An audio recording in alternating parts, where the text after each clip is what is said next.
شاید وہ لوگ مجھے ندی سے بچا کر لائے تھے۔ میں ایک دم سہم سی گئی تھی اور میں نے اپنے پورے وجود کو ان وحشیوں سے بچانے کے لیے اپنے آپ کو سمیٹ لیا۔ وہ لوگ یوں ہی مجھے دیکھ کر ہنستے ہوئے وہاں سے چلے گئے۔ ان کے جاتے ہی مجھے تھوڑا سا سکون محسوس ہوا، لیکن وہ جگہ کوئی بڑی ہی پرانی کوٹری معلوم ہوتی تھی۔ میں وہاں سے نکلنا چاہتی تھی، لیکن میرے جسم میں اتنی سکت باقی نہیں تھی کہ میں وہاں سے بھاگ سکوں۔ اپنی بے بسی پر میری آنکھیں ایک مرتبہ پھر نم ہوئی تھیں۔ میں اٹھنے کی ہمت کرنے ہی والی تھی کہ اتنے میں ایک عورت کوٹری میں داخل ہوئی۔ اس کا حلیہ بھی انہی مردوں سے ملتا جلتا تھا۔ سیاہ رنگت، ادھ پھٹا لباس اور بکھرے بالوں کی تیل سے اٹی ہوئی چوٹی، اور دوپٹہ سر پر ایسے لیا تھا کہ آدھا سر پر تھا اور آدھا کاندھے پر، اور اس کے پورے وجود سے ایک عجیب سی بو نمودار ہو رہی تھی۔ اس عورت نے میرے پاس سے کھانا لا کر رکھا تو میں جیسے صدیوں سے بھوکی تھی کھانے پر ٹوٹ پڑی۔ کھانا کھانے کے بعد مجھ میں ذرا سی جان آئی تھی، لیکن ابھی اتنی ہمت نہ تھی کہ کوئی پرزور احتجاج کر سکوں۔ کھانا کھانے کے بعد اس عورت نے مجھے ایک لباس دیا جس کی حالت تقریباً ویسی ہی تھی جیسا لباس اس نے پہن رکھا تھا، اور ساتھ ہی اس نے یہ حکم بھی صادر فرما دیا کہ میں یہ لباس پہن لوں۔ میری آنکھیں حیرت سے پھٹی کی پھٹی رہ گئیں۔ میں کیسے اس قسم کا غلیظ لباس پہن سکتی تھی؟ میں نے احتجاجاً نفی میں سر ہلا دیا تو اس عورت نے کسی وحشی درندے کی طرح مجھ پر جھپٹا مارا اور مجھے بالوں سے پکڑ لیا، اور ساتھ ہی بولی کہ تیرے پاس اس کے علاوہ کوئی چارہ نہیں ہے، چپ چاپ یہ لباس پہن اور جو میں کہتی ہوں وہ کر۔ اس کے ہاتھوں کی گرفت نے میرے پورے وجود میں تکلیف برپا کر دی تھی۔ میری آنکھیں درد کے مارے آنسو بہا رہی تھیں، لیکن اسے اس چیز سے کوئی غرض نہیں تھی۔ میں نے درد کو برداشت کرنے کے لیے ایک دم آنکھیں موند لیں۔ اب مزید میں کوئی حرکت نہیں کر پا رہی تھی۔ تبھی اس نے اپنا ہاتھ میرے بالوں سے ہٹا لیا۔ میں نے اپنی شفا اسی میں سمجھی کہ میں یہ لباس پہن لوں۔ میں خاموشی سے اٹھ کر کمرے میں ہی لگے ایک پردے کے پیچھے چلی گئی۔ میری آنکھیں تکلیف کے مارے مسلسل بہتی جا رہی تھیں اور میرے قدم مسلسل لڑکھڑا رہے تھے، مگر میں نے وہ کپڑے بنا کسی عجلت کے پہن لیے۔ جب میں پردے سے باہر آئی تو وہ عورت جلدی سے میری جانب بڑھی اور اس نے میرے منہ پر کچھ کالک لگا دی۔ اس کے ہاتھوں کی گرفت اتنی سخت تھی کہ میرے وجود میں اس سے بقا حاصل کرنے کی جرت ہی نہیں ہو پائی۔ وہ سب لوگ سیاہ رنگت کے تھے اور اب میں بھی سیاہ ہو چکی تھی، اور پھر اس نے مجھے کچھ بڑے بڑے موتیوں سے اٹے ہار دیے اور کہا کہ اے لڑکی، انہیں اپنے گلے میں پہن لے۔ اس کی بھاری آواز نے میرے کانوں کے پردے ہلا دیے تھے، لیکن میرے ذہن میں ایک گھنٹی بج رہی تھی جو مجھے آنے والے بڑے خطرے کا اشارہ دے چکی تھی۔ خیر، میں نے وہ مالائیں بھی پہن لیں۔ اس کے بعد وہ لوگ مجھے گھر سے باہر لے آئے اور دیکھتے ہی دیکھتے ایک بڑی سی گاڑی آئی جس میں ہم سب بیٹھ گئے۔ اس عورت کے ساتھ 3-4 مرد بھی تھے۔ گاڑی کے شیشوں پر پردے لگے تھے جس کی وجہ سے میں باہر کا منظر نہیں دیکھ پا رہی تھی۔ شام ہونے والی تھی۔ ان لوگوں نے مجھے ایک چھوٹے سے چوک میں ایک بجلی کے کھمبے کے پاس بٹھا دیا اور میرے ہاتھ میں ایک پیالہ دے دیا۔ اس وقت میرے ذہن سے سارے پردے ہٹ گئے تھے۔ میں جان گئی تھی کہ یہ لوگ بیکاری ہیں اور اب مجھ سے بھی یہی کام کروانا چاہتے ہیں۔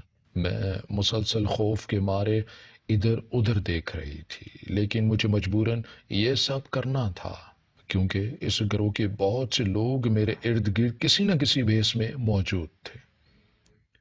اس لیے میرے پاس فرار کا کوئی راستہ نہیں تھا۔ لوگ آتے جا رہے تھے، کوئی 10 دے کر جاتا تو کوئی 20 روپے یا 50 دے کر چلا جاتا، اور اسی دوران کئی بدماش لڑکے بھی آئے جنہوں نے میرے سامنے پیسوں کے بہانے کوئی معنی خیز اشارے اور نازیبا حرکتیں بھی کیں، مگر میں بالکل کسی سکت وجود کی طرح اپنی جگہ سے ٹس سے مس نہیں ہوئی۔ بے بسی اور خوف کا عالم ایسا تھا کہ کسی بھی انسان کی روح کانپ جائے۔ رات کے تقریباً 9 بج رہے تھے جب ایک مرتبہ پھر وہی گاڑی آئی اور اس عورت نے مجھے اس گاڑی میں بٹھایا اور ہم لوگ پھر واپس کوٹری میں آ گئے۔ تھوڑی ہی دیر بعد وہی عورت کمرے میں داخل ہوئی۔ اس کے ہاتھ میں ایک نارنجی رنگ جا خوبصورت لباس تھا جو اس نے مجھے پہننے کو دیا۔ میں جلدی سے اٹھی، ہاتھ منہ دھویا اور وہ کپڑے بدل لیے، اور اب مجھے کچھ سکھ کا سانس آ رہا تھا۔ مگر اگلے ہی لمحے مجھ پر ایک اور قیامت ٹوٹ پڑی۔ اس وقت کمرے میں ایک آدمی داخل ہوا جسے دیکھ کر میرے پیروں تلوں سے زمین نکل گئی تھی۔ میں سوچ بھی نہیں سکتی تھی کہ میرے ساتھ ایسا بھی ہو سکتا ہے۔ میرے وہم و گمان میں بھی نہیں تھا کہ میں اس طرح رسوا کی جاؤں گی۔ اس پورے وقت میں اب مجھے اپنی غلطی کا شدت سے احساس ہو رہا تھا کہ کاش میں نے وہاں سے بھاگنے کی غلطی نہ کی ہوتی تو میرا ماضی میرے حال سے کئی درجے بہتر ہوتا۔ وہ ماضی جسے میں روند آئی تھی بار بار میرے ذہن کی کھڑکیوں پر دستک دے رہا تھا۔ ابھی چند سالوں پرانی ہی تو بات ہے، میرے 4 بھائی تھے، اماں ابا اور ہم سب ہنسی خوشی زندگی گزار رہے تھے۔ آہستہ آہستہ سب بھائیوں کی شادی ہو گئی۔ بھابیاں ہر وقت اماں سے لڑتی رہتی، یہی وجہ تھی کہ کوئی بھابی بھی چند ماہ سے زیادہ ہمارے ساتھ نہیں رہی تھی۔ سب اپنے اپنے گھر کی ہو گئی تھی، بھائی انہیں لے کر الگ گھر میں رہنے لگے تھے۔ اس وقت میں 12 سال کی تھی جب ابا کا انتقال ہو گیا۔ اماں ہر وقت بیمار رہنے لگی تھی۔ اب مجبوراً مجھے گھر کا سودا سلف لینے باہر جانا پڑتا تھا۔ میرا رنگ کپاس کے گولے کی طرح سفید تھا اور حسن تو جیسے مجھ پر ٹوٹ کر اترا تھا۔ یہی وجہ تھی کہ اماں مجھے گھر سے باہر نہیں جانے دیتی تھی، اور اب جب میں باہر جاتی تو ہمارے محلے کے لڑکے مجھے عجیب عجیب نظروں سے دیکھتے اور آوازیں کستے تھے۔ لیکن ماسی امیرہ، جو میری امی کی بہت اچھی سہیلی تھی، ان کا بیٹا ہمیشہ لڑکوں کو روکتا کہ اس طرح کی حرکتیں نہ کرو۔ مجھے اس کی یہ عادت بے حد لبھاتی تھی۔ ایک روز ماسی امیرہ نے مجھے کہا کہ بیٹا، تم گھر رہا کرو، کوئی بھی سودا لینا ہو مجھے بتا دیا کرو، میں لا دوں گی۔ ان کی اس بات کے بعد میں زیادہ تر وقت گھر پر ہی گزارتی تھی۔ اکثر وہ آصف کے ہاتھ ہی سودا سلف بھجوا دیتی تھی، جس پر بھی محلے والے باتیں کیا کرتے تھے۔ آصف کے لیے میری پسندیدگی بڑھتی ہی چلی جا رہی تھی۔ ایک روز اچانک میرے چاروں بھائی خون بھری نظریں لیے گھر میں داخل ہو گئے، اور وہ ایک ایسا بھیانک اتفاق تھا کہ آصف بھی اسی وقت سودا لے کر نکلا تھا۔ بھائیوں کو اس قدر تیش میں دیکھ کر میرے ہاتھوں سے سبزی کا شاپر گر گیا اور سارا سامان بکھر گیا۔ بھائیوں نے آؤ دیکھا نہ تاؤ اور جانوروں کی طرح مجھ پر برس پڑے۔ میں زور زور سے چیخ رہی تھی اور اپنے آپ کو بچانے کے لیے احتجاج کر رہی تھی۔ وہ لوگ بار بار یہ کہہ رہے تھے کہ تجھ میں ذرا غیرت نہیں ہے، تو نے ہماری عزت مٹی میں ملا دی ہے، کس کس کے ساتھ نین مٹکا کرتی پھرتی ہے تو۔ اور پھر ساتھ ہی وہ ایسے الفاظ استعمال کر رہے تھے کہ کوئی بھی عام انسان سنے تو کانوں کو ہاتھ لگائے بنا نہیں رہ پائے گا۔ ابھی وہ مجھ پر برس ہی رہے تھے کہ اچانک گھر میں ماسی امیرہ داخل ہوئی اور مجھے میرے وحشی بھائیوں سے بچاتے ہوئے بولی کہ تم لوگوں کو ذرا شرم نہیں آتی؟ اس وقت تم لوگوں کی غیرت کہاں تھی جب تم سب اپنی بیویوں کے قدموں میں ڈھیر ہو گئے تھے؟ اس وقت تو کسی نے اپنی بیمار ماں اور جوان بہن کی خبر تک نہیں لی تھی، اور اب تم سب کو عزت کا خیال آ رہا ہے۔ ان کی باتیں سن کر میرے سب بھائیوں کے ہاتھ رک گئے تھے۔ تب امیرہ بولی کہ میرا بیٹا آصف تو صرف سبزی دینے آتا ہے، اور وہ بھی میرے کہنے پر آتا ہے، اور جن بہنوں کے تم جیسے بھائی ہوں ان بیچاروں کو کسی نے تو سہارا دینا ہے۔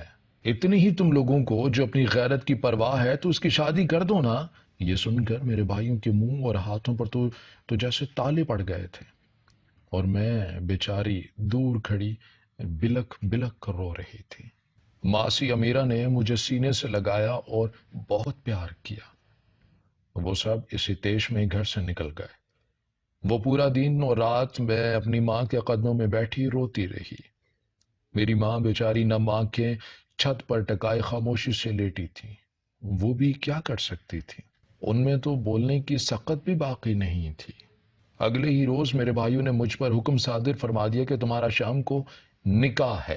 میں نہیں جانتی تھی کہ مجھے کس کی ڈولی میں بٹھایا جا رہا ہے۔ شام کو بھابھیوں نے مجھے نیا جوڑا پہنایا، ہلکا سا میک اپ کیا اور پھر میرا نکاح پڑھوا کر مجھے رخصت کر دیا گیا۔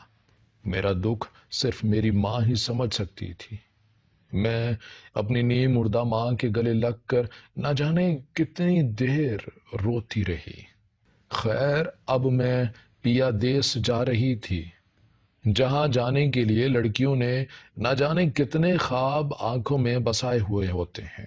دلہے نے چہرے پر سہرا پہن رکھا تھا، اس لیے میں اسے دیکھ نہیں پائی تھی۔ مجھے ایک بڑی سی گاڑی میں بٹھا کر لے جایا جا رہا تھا، جس سے یہ تو اندازہ کیا جا سکتا تھا کہ میرے بھائیوں نے کسی کھاتے پیتے گھر میں میری شادی کی ہے۔ وہ گاڑی ایک محل نما گھر کے سامنے رکی تھی۔ اس گھر کو دیکھ کر ایسے لگ رہا تھا جیسے وہ کسی بہت بڑے زمیندار کا گھر ہو۔ گاڑی کے رکتے ہی کسی نوکر نے آ کر دروازہ کھولا اور میں شہزادیوں کی طرح گاڑی سے اتری۔ ایک نوکرانی آگے آئی اور مجھے اپنے ساتھ عالی شان کمرے میں لے گئی۔ وہ کمرہ خوبصورت گلابوں اور برقی کمکموں سے سجایا گیا تھا، اور بیڈ پر جا بجا پھولوں کی پنکھڑیاں بکھری ہوئی تھیں۔ میں بیڈ پر بیٹھی تھی، دل میں کئی ارمان اور آصف کی یادیں یوں ہی قائم تھیں کہ اچانک دروازہ کھلا اور دلہا اندر داخل ہوا۔ سست روی سے چلتا ہوا وہ میرے پاس آ کر بیٹھا، لیکن اگلے ہی لمحے میرے اوپر ایک پرزور بجلی آ گری تھی۔ اس شخص نے جیسے ہی اپنا چہرہ ہٹایا، میرا دماغ بالکل ششدر رہ گیا۔ وہ کوئی 50 سالہ بڈھا تھا جس کے سر پر ایک بھی بال نہیں تھا، اور وہ مسکرا کر میری جانب دیکھ رہا تھا۔ اسے دیکھتے ہی میری تو چیخ ہی نکل گئی تھی۔ میں سوچ بھی نہیں سکتی تھی کہ قسمت میرے ساتھ اتنا بڑا مذاق بھی کر سکتی ہے۔ اس سے پہلے کہ وہ شخص اپنے غلیظ ارادوں کی تکمیل کی خاطر میری جانب ہاتھ بڑھاتا، میں تیزی سے کمرے سے باہر بھاگ آئی اور ساتھ والے کمرے کا دروازہ کھول کر اس میں چلی گئی۔ وہاں شاید اس کی ماں سوتی تھی۔ وہ مجھے دیکھ کر ایک دم گھبرا گئی۔ میں ان کے قدموں میں گر گئی اور رونے لگی۔ میں نے کہا کہ خدا کے لیے اماں مجھے بچا لیں، میں اس کمرے میں نہیں جاؤں گی۔ میری ساس انتہائی خدا ترس عورت معلوم ہوتی تھی، سو اس نے مجھے سینے سے لگا کر پیار کیا اور اپنے پاس سلا لیا۔ میں نے اپنی ساس سے کہا تھا کہ مجھے ڈر لگتا ہے، میں آپ کے پاس ہی سوؤں گی۔ انہوں نے میرے شوہر کو بھی سمجھا دیا تھا کہ نازیہ ابھی بچی ہے، اسے شادی بیاہ کی ذمہ داریوں کا زیادہ معلوم نہیں ہے، اس لیے اسے یہیں سونے دو۔ یہ سن کر میرے شوہر نے کوئی بڑا رد عمل نہیں دیا اور خاموش ہو گیا۔ وہ میرا بے حد خیال رکھتا تھا، میرے لیے بڑے پیار سے چھوٹے چھوٹے تحفے لایا کرتا تھا۔ میں نے کبھی اس کی آنکھوں میں ہوس نہیں دیکھی تھی، بلکہ وہ تو میری بے حد عزت کرتا تھا، لیکن میں نے اس کی کبھی قدر نہیں کی تھی۔ اس کی آنکھیں اکثر میری محبت سے سرشار رہنے لگی تھی۔ ایک رات میں اپنی ساس کو دوائی دینے کمرے میں جا رہی تھی کہ میں نے سنا کہ میرا شوہر میری ساس کو کہہ رہا تھا کہ اماں میں نے اتنی زمین اس کے بھائیوں کو دے کر نازیہ کو حاصل کیا ہے، لیکن نازیہ ہمیشہ مجھ سے دور بھاگتی ہے۔ اب تو میں اس کی محبت میں دن بدن گرفتار ہوتا جا رہا ہوں، اور میری ساس اسے دلاسا دے رہی تھی کہ میں کل کہوں گی کہ وہ اپنے کمرے میں سویا کرے۔ یہ سن کر میرے جسم میں ایک سنسنی سی دوڑی۔ میں اس شخص کو کبھی بھی قبول نہیں کر سکتی تھی، نہ جانے کیوں مجھے اس شخص سے شدید نفرت ہوتی تھی۔ اس کے وجود سے مجھے گھن آتی تھی۔ میری ساس نے اسی رات مجھے کہہ دیا کہ بیٹی، وہ تیرا شوہر ہے، اس طرح دور بھاگ کر کب تک تم زندگی گزارو گی؟ بس آج تمہاری اس کمرے میں آخری رات ہے، اس کے بعد تم اس کے کمرے میں سوگی۔ اپنی ساس کی یہ بات سن کر میرے دل میں ہلچل مچ گئی تھی۔ میں کوئی آخری فیصلہ کرنے کا سوچ رہی تھی کہ آخر کس طرح اس سب سے چھٹکارا حاصل کیا جائے، اور پھر ایک حتمی فیصلہ کرنے کے بعد میں خاموشی سے سو گئی۔ اور جیسے ہی مجھے یہ یقین ہو گیا کہ سب سو گئے ہیں، میں خاموشی سے حویلی سے نکل گئی۔ اس وقت بجلی جا چکی تھی، اور جب میں حویلی سے باہر آئی تو گھر کے کچھ نوکر بھی گھڑی کی آواز پر جاگ گئے تھے۔ اس وقت مجھے کچھ نہ سوجھا اور میں نے ندی میں چھلانگ لگا دی۔ وہاں سے نہ جانے کیسے میں ان بیکاریوں کے ہتھے چڑھ گئی تھی، اور اب میرے سامنے ایک نوجوان موجود تھا جو میری عزت کو تار تار کرنے آیا تھا۔ میرے اختیار میں کچھ نہیں رہا تھا۔ ماضی کی غلطیاں میرے دماغ کے پردے کو بار بار جھنجھوڑ رہی تھی۔ وہ زندگی اس زندگی سے ہزار درجے بہتر تھی جس میں اپنے شوہر کے ساتھ رہتی تھی، وہ شوہر جو میری بے حد عزت اور قدر کرتا تھا، لیکن میں نے اس کو کبھی اس کا حق نہیں دیا۔ شاید اسی لیے اللہ نے مجھے یہ دن دکھایا تھا۔